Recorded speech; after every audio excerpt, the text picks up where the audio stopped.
This is the Man in Black. Here again to introduce Columbia's program, Suspense. Our distinguished star this evening is that delightful gentleman, Mr. Roland Young, playing as author of detective novels, who invented his best plot when his life was at stake. With Mr. Young to play his long-suffering secretary is Miss Peggy Conklin. A story by John Dixon Carr in a somewhat lighter mood than is our habit, and called The Customers Like Murder, is tonight's tale of suspense. If you've been with us on these Tuesday nights, you will know that suspense is compounded of mystery and suspicion and dangerous adventure. In this series are tales calculated to intrigue you, to stir your nerves, to offer you a precarious situation, and then withhold the solution until the last possible moment. And so with The Customers Like Murder and the performance of Roland Young, we again hope to keep you in suspense. On a hot summer night in a village on the east coast of England, a famous writer of detective stories is dictating to his secretary.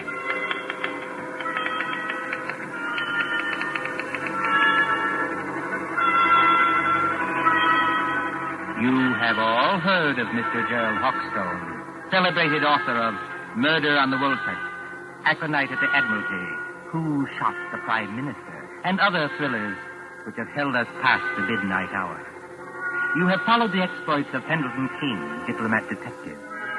Gerald Hawkstone lives quietly at Deal with his friend Dr. Roberts nearby, in case he should need medical knowledge. And his pretty, if somewhat pert Canadian secretary, Miss Patricia Phillips. Gerald Hawkstone would be a happy man, even in wartime, if it were not for... You got all that, Miss Phillips? Yes, Mr. Hawkstone. Good. New paragraph. Yes, Mr. Hawkstone. At the head of the great banqueting table, comma, the Lord Chief Justice staggered to his feet, full stop. His face was a ghastly whitish color, and his eyes had become glassy. Is he drunk, Mr. Hawkstone? No, Miss Phillips, the Lord Chief Justice is not drunk. Sounds pretty cockeyed to me. For your information, Miss Phillips, the Lord Chief Justice has just been poisoned with curare because he discovered the identity of the master criminal. Is that clear? Yes, Mr. Hawkstone. But I wish you wouldn't do it. Do what? Well, in the last 4 books, Mr. Hawkstone, you have shot the Prime Minister, killed the Lord Chancellor with an axe, poisoned the Home Secretary, and blown up the First Lord of the Admiralty. Why don't you stop picking on the poor government and murder somebody else for a change? The Lord Chancellor, Miss Phillips, was not murdered with an axe. No, Mr. Hawkstone? Definitely no. He was beamed with the Great Seal and found dead on the woolsack. And there's another thing, Miss Phillips. Whether you talk like this because of a dense vacuum in what we will charitably call your mind... Really, Mr. Hawkstone? Or whether you are really making out what you might define as heart cracks, I don't know. But I don't want any more of it, do you hear? Just as you please, Mr. Hawkstone. Oh, Lord, where was I? His face was a ghastly whitish color, and his eyes had become glassy. Sounds like me. All right. A single choking cry escaped his lips, comma, and his body crumpled to the floor, full stop. New paragraph. With one swift stride, Pendleton King had reached the fallen man. He can't have done that, Mr. Hawkstone. Who can't have done what? Pendleton King. What about him? Well, on the last page, you had him sitting at the foot of the table. So he can't get there in one stride. Unless you want him to sail across the room like a kangaroo. There are times, Miss Phillips, when I should like to poison you with curare and dance on your grave. I was only trying to help. All right, change it. Strike it out. With hardly a second's delay, how's that? Comma. Pendleton King had reached the fallen man. Full stop. New paragraph. Quote. I feared it, comma. Close quote. He muttered. Full stop. Quote. Note the rigidity of the muscles. Exclamation point. Note the characteristic odor of curare, which... That won't do, Mr. Hawkstone. Why not? Curare hasn't got any odor. Now, there, Miss Phillips, you've really gone too far. But I can't help that. It's true. If you will permit the small vanity, I am noted for the correctness of my medical knowledge. Who is murdering the Lord Chief Justice, you or I? You are. But you might murder him properly. Curare hasn't got any odor. I say it has. And I say it hasn't. Listen, Miss Phillips. I propose to settle this rather childish dispute by going next door and asking Dr. Roberts. Will that convince you? Gerari hasn't got any odor. And anyway, the Lord Chief Justice wouldn't be mixed up in any such silliness as this. Silliness, eh? Yes, I said silliness. Read your evening paper. The Lord Chief Justice is sentencing some American gangster who got involved in a robbery over here. That's the sort of thing he really does. You're very fond of these gangster reports, aren't you? Yes, I am, because they're real. Real? Fa! Don't you say fa to me. Merely remarking, Miss Phillips, that with your usual ingenuity, you sidetracked the argument. I am going to see Dr. Roberts. That's not necessary, of course. My own knowledge of poisons is as great as that of any doctor. Dr. Fa. And finally, kindly don't say fa to me, either. When I return, Miss Phillips, I hope to find you in a better frame of mind. Please observe that I, at least, have been able to keep my temper. Excuse me. All right. Go on. See if I care.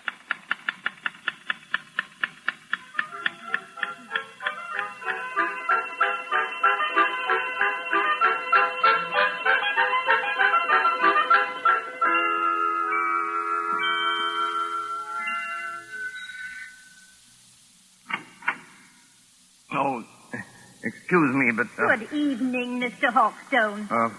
Good evening, Mrs. Roberts. May I come in? Of course. Mind the blackout curtain. My, isn't it hot and stuffy tonight? Rather close, yes. Is the doctor in? I'm afraid he isn't, Mr. Hawkstone, but I expect him back any minute. Oh, out on a call? No, I'm almost certain he isn't, because that's his medicine case and stethoscope there on the table. I think he's just gone up the road to get some tobacco. Do you mind if I wait? Not at all. But you will excuse me if I run along. I promised Mrs. Anderson I'd drop in there. It's her neuralgia again, and I'm terribly late already. Don't let me detain you, Mrs. Roberts. Go right ahead. I'm afraid you'll have to wait in George's consulting room. I've got most of the house dark so I could keep the windows open. You know which room it is? Yes, I could find it blindfolded. Oh, and I wonder if you take the medicine case and stethoscope and drop them in the consulting room. George is so careless. He lets them lie about anywhere. Medicine case? Stethoscope, yes. As a matter of fact, I've always wanted to hang one of these things around my neck like this. Look almost like a doctor, don't I? Good night, Mrs. Roberts. Good night, Mr. Hawkstone. See you later. Oh, so what I write is silliness, eh? And I don't know anything about poisons. And I call her Miss Phillips instead of Patricia. Ah, here we are. Now, where's that light switch? Good Lord. Come on in, Doc. Close the door. Who the deuce are you? You want to keep healthy, Doc? Just do what you're told. Come in and close the door. Is that by any chance a revolver you're pointing at me? Ain't no cigarette case. I'm warning you. Oh, I'm hanged. I've done it 1,000 times in stories, but I never thought... Don't drop that junk you're carrying either. You're going to need it, Doc, when you come along with me. Come along with you? Where? Just to see a guy, that's all. To see a... Oh, wait a minute. You don't think I'm the doctor? Now, look, Doc. I ain't got any time for gags, see? The boss says to bring you, so I bring you. There'll be a very sick man out there if you don't go. Yes, there'll be a very dead man out there if I do go. I tell you, old man, you're making a terrible mistake. Now, look, Doc. My name is Hawkstone. I live next door. I'm not a medical man, and Wait a I minute. never... Somebody's coming. Miss Phillips. Now then, Dr. Hawkstone, just look here in the encyclopedia. So you ain't the doctor, huh? That's done it. Just a real old-fashioned kidder, ain't you? Now, you keep quiet, lady. You know it's good for you. I know you. I've seen your picture. You're Big Louie Miller. Pretty smart dame I'm you sure got that's here, him. Doc.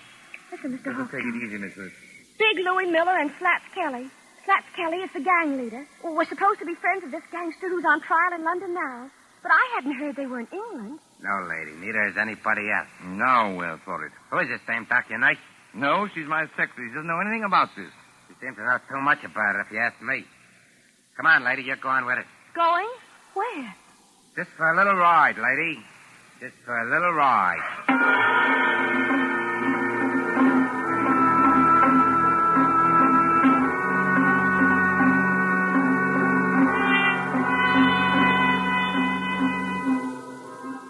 Far out from the village, in flat and miry swampland where pools of stagnant water gleam under the moon, stands the old Rutherford house.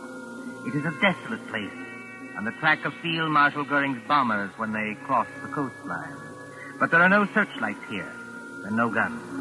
Only the heat on the glimmering marshes and the decaying, weather-boarded house as a motor car approaches. Drive straight ahead, Doc. Right around to the back of the house. Remember, I still got this rod against the back of your neck. As a matter of fact, Louis, I'm rather enjoying this. All except the murder. What murder? We ain't gonna bump anybody off. Maybe not you, old boy, but I am. Just wait till I get at your patient. I don't see how you can joke about this. I'm not joking, Miss Phillips.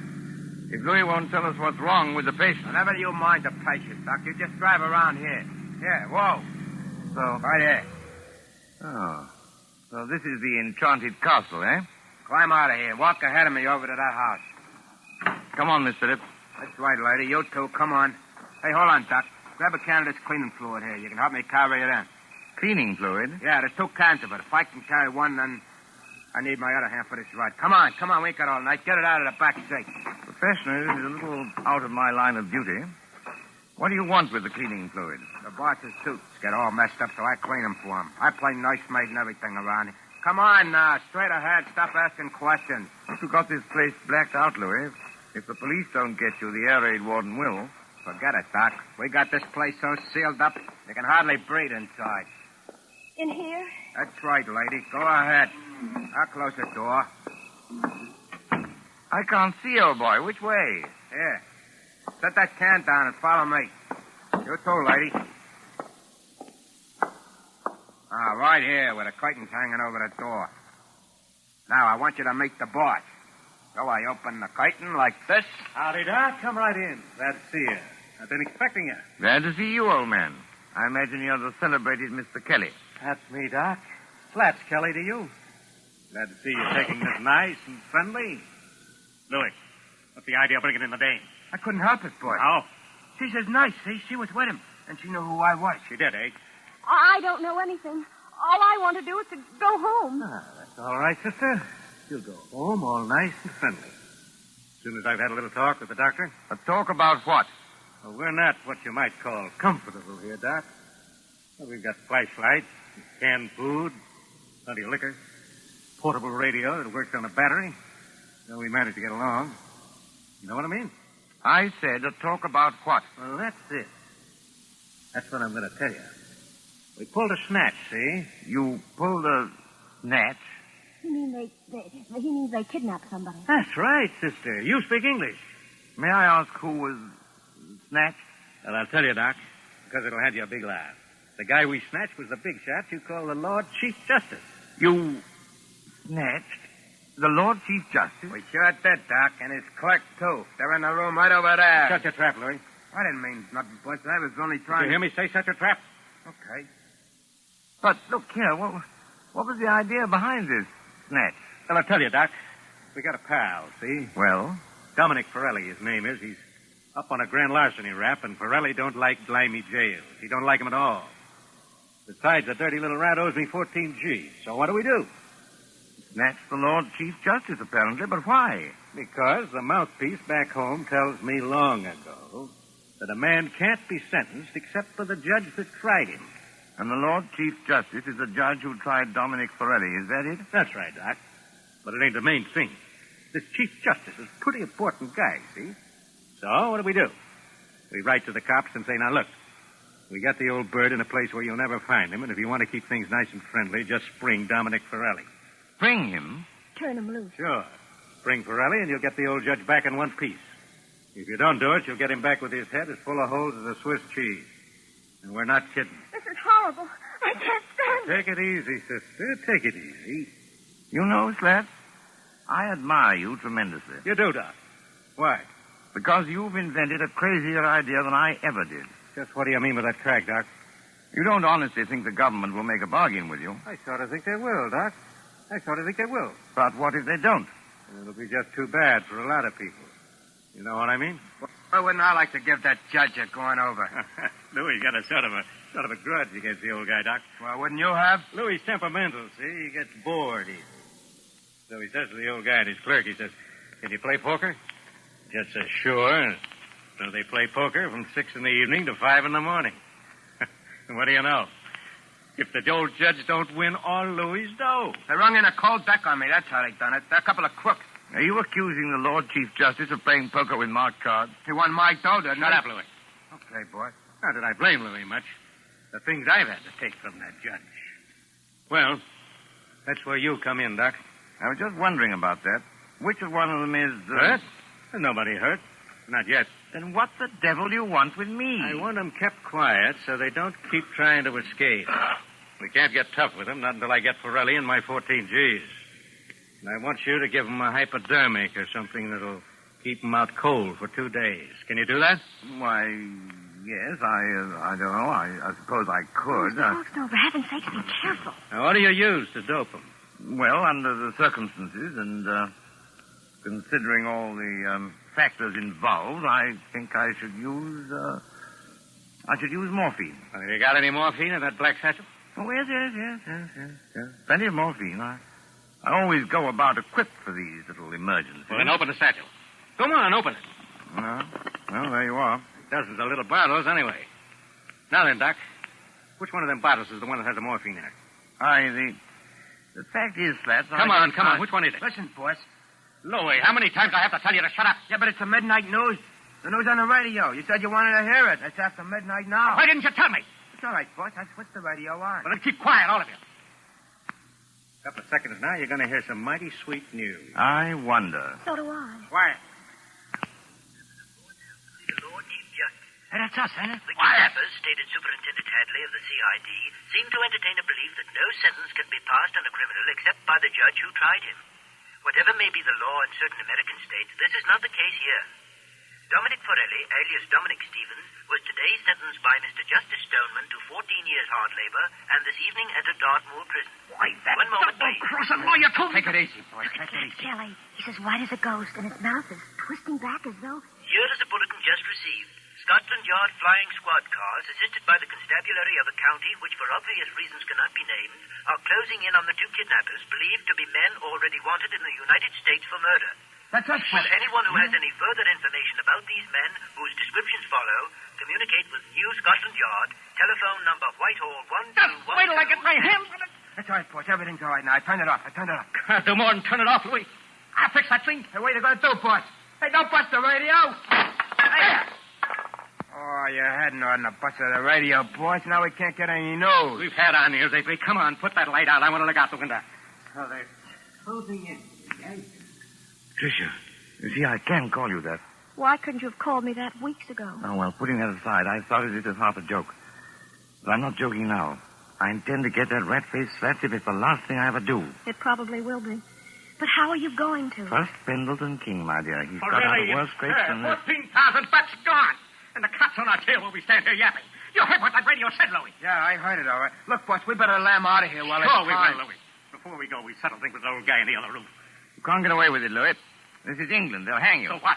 We got a murder rap a face in the States, ain't we? And I just as soon hang as fry. What about you, Louis? You said it, boss. Let me take this rod of mine, stick it against the back of the old guy's neck, and... No.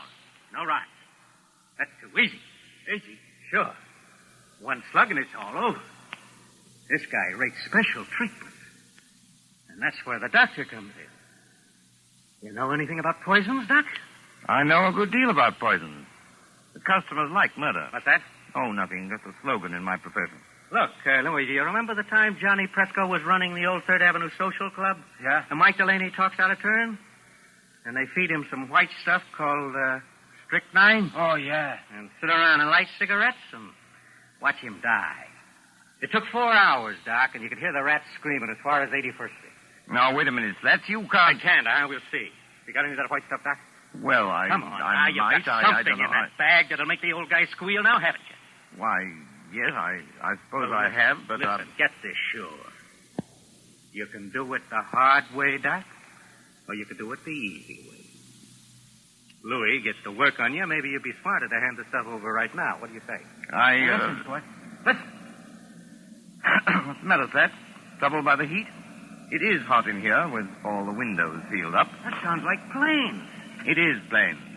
British planes going over to put the heat on Germany? No such luck, old boy. German planes coming to bomb us. About a dozen Heinkels, flying 20,000 feet up. Mm-hmm. Very keen ear, Miss Phillips. I'd say not over 15. That's the first wave set. There'll be another wave in a minute or two. But you needn't be alarmed. They're going somewhere else. They only...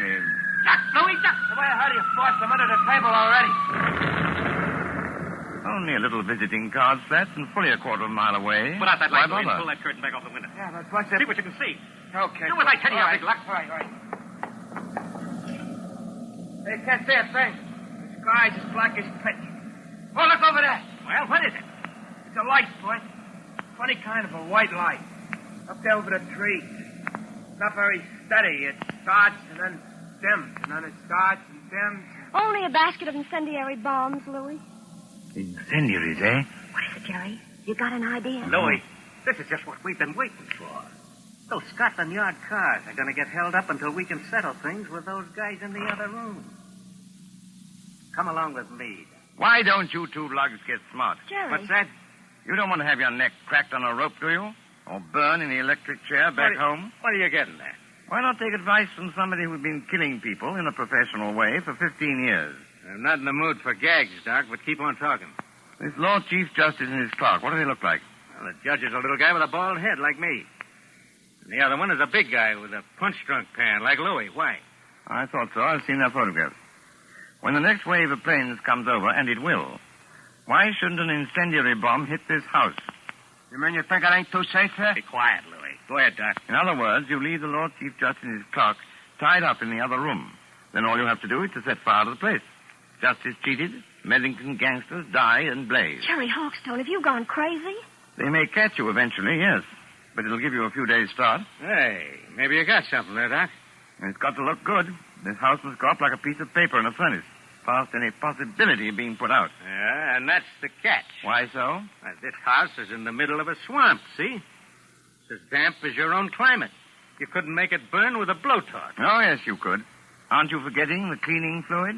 Cleaning fluid? In that other room, you've got 2 gallons of cleaning fluid. That's benzene, a derivative of petrol.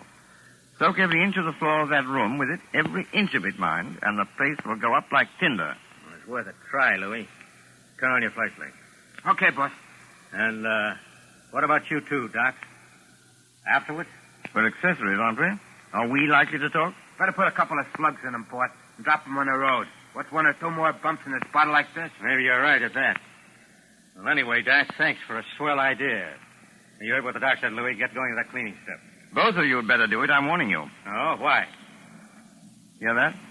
Because there isn't much time. Here they come. You can't have a fire start after the last wave of planes has gone over. Well, maybe you got something there, too. But I'll just take a little precaution first. What are you going to do? These are handcuffs, sister. 2 of the neatest pair of cuffs we ever swiped off a dumb cop. Oh, well, just lock your arms around the back of the chair, like this. And the doc's arms around the back of his chair, like this. And we'll get going. Come on, Louis, through the curtain. Okay, I'm coming, boss. Bye-bye, Mr. Hawkstone. And your lady friend. Be seeing you in the funny papers. Or in the morgue.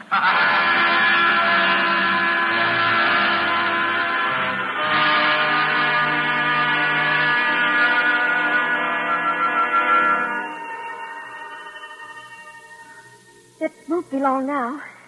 They must have everything in there soaked with that benzene by now. Jerry, I know you can't be completely crazy. Many thanks, my dear, for the qualification. You're right. They have soaked the place with benzene.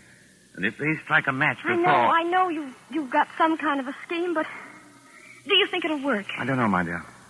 I thought of it once for a story. Oh, you and your story. Me and my stories, as Louis will put it, may save our hides yet. But suppose it doesn't work. Then we're done for. What are you trying to do? There's a place you missed, boss. Yeah, I got Listen, Patricia. It's not working. But it's got to work. What's got to work? 5 minutes. Must be at least that. They've been pouring out that benzene an inch at a time all over the... What's the matter? Listen. What's the matter, you big lad? Get stand up. Got me, boss. It's working, Patricia. I think our friends are licked. No, they're not. Slats is coming back. What dirty trick are you trying to pull, Doc? What's the matter with Louis? What's the matter with me? You've lost the game, Slats. You're finished. Okay. I'm finished, am I? It's the benzene fumes, old man. To pour out a lot of cleaning fluid in an airtight room like that one is practically certain death.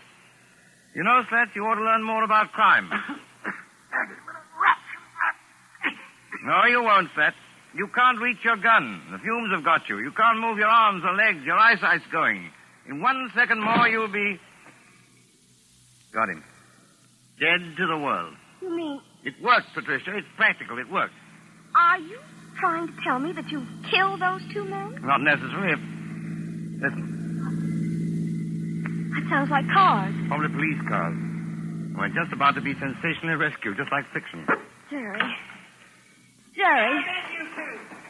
Come on out of there. Come on in and get us, you lug. Don't talk like Louis or we'll get a bullet through the head yet. Yes, that is a thought. We're prisoners. We're victims. This way, please. It's a sergeant, and I was never so glad to see a uniform in my life. Here now. What's going on in this place? Louis Miller knocked out in that room? And blimey, if it's not Slats Kelly knocked out in this room. Just a couple of mugs I polished off, Sergeant, all in the day's work. You mean they're dead? They'll be all right if you drag them out in the open air. Oh, I recognize you. You're the writer who was kidnapped tonight. Yes, and you will find the other snatches in that room. But first of all, have you got a key that'll unlock regulation police handcuffs? I certainly have, sir, and I'll get you loose in a jiffy. Never mind me, Sergeant. Never mind my handcuffs. Get this lady free. She's the one I'm concerned about. You know, that's awfully kind of you. It's something practically chivalrous. Chivalry, my eye. There you are, young lady. Have you got your notebook and pencil in that handbag? You don't want me to take dictation now? The true artist, madam, takes no account of time or place. Are you ready? Yes, Mr. Hawkstone. Well, you admit now that my plot is practical. Yes, Mr. Hawkstone. Now then, The Income Tax Murder by Gerald Hawkstone, Chapter 1. But, Mr. Hawkstone... Just as Big Ben was striking midnight, a hooded face looked into the window of the luxurious study occupied by the Chancellor of the Exchequer. Full stop. The hooded figure chuckled as it softly lowered inside the window a large tin of cleaning fluid. New paragraph. The Chancellor himself was hard at work devising a new scale of income tax. But, Mr. Hawkstone, that's a completely different story.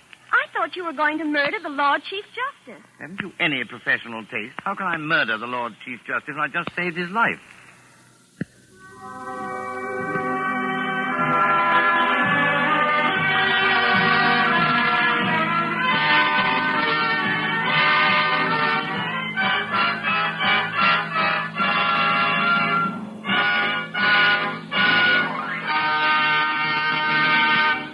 And so ends The Customers Like Murder, starring Roland Young with Peggy Conklin. Tonight's tale of suspense. This is your narrator, the man in black, who conveys to you Columbia's invitation to spend this half hour in suspense with us again next Tuesday, same time, when our story will be The Dead Sleep Lightly.